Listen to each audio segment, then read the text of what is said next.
లూకాసు వార్త 19వ అధ్యాయంలో జక్కయ్య యేసు ప్రభువుని చూడ్డానికి వచ్చాడు. అయితే యేసు ప్రభు జక్కయ్యను చూశాడు.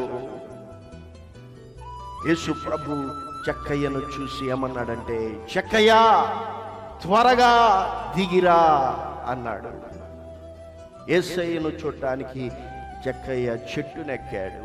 అయితే యేసు ప్రభు అంటున్నాడు, త్వరగా దిగి రా, నేడు నేను నీ ఇంట భోజనం చేయాల్సిందంటే అక్కడ దేవుని వాక్యం చెప్తుంది, జక్కయ్య త్వరగా దిగి వచ్చాడు. హల్లెలూయా.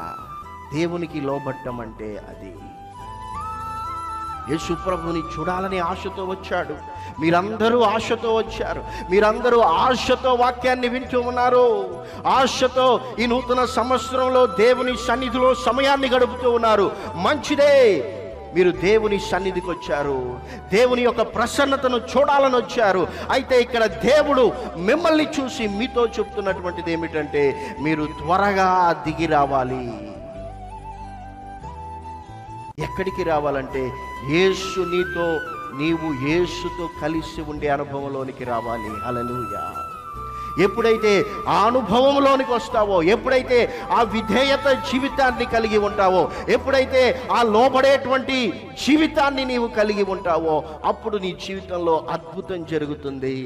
జక్కయ్యలో ఎంతో అద్భుతమైనటువంటి మార్పు. ఇది వరకు ఆయన లంచాలు తీసుకునేటువంటి వాడు, ప్రజలను ఎంతగానో హింసించేటువంటి వాడు, ఎంతో బలాత్కారిగా ఉండేటువంటి వాడు, ఎంతో కోపిష్టిగా ఉండేటువంటి వాడు. అయితే దేవునికి విధేయతను చూపినటువంటి జక్కయ్య జీవితం పూర్తిగా మార్చివేయబడింది. యేసు ప్రభువా, నా జీవితం మార్చబడింది నాయన.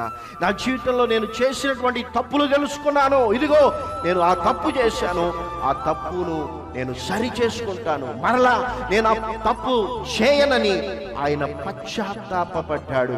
ఆయనలో మార్పు కనిపించింది. అందుకే యేసు ప్రభు నేడు ఈ ఇంటికి రక్షణ వచ్చింది అని చెప్పారు. నీ జీవితంలో కూడా దేవునికి నీవు విధేయత చూపగలిగితే ఇమ్మీడియట్గా నీ జీవితంలో అద్భుతాన్ని నీవు చూస్తావు.